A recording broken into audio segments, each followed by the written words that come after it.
Okay, so I have two scenes here without the hit damage particle attached. You know, if we punch, we can see no particle effects happening. And then, you know, if I come over to here, kind of the same situation, no particle effects are happening. So let's fix that. Let's close this down. And here's my character that I am using. And it's really quite simple.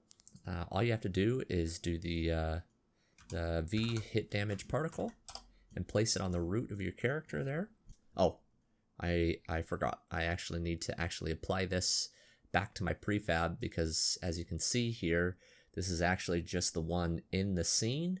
And I need to apply this back to the prefab so when it's dynamically spawned back in, this hit damage particle is part of that. Okay, so I have it there. Let's go ahead and say apply all.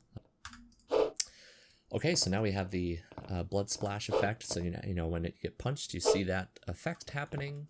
So now let's go ahead and drag this back over to here, and you'll see it's now synced over the network. In fact, let's do it to the side here.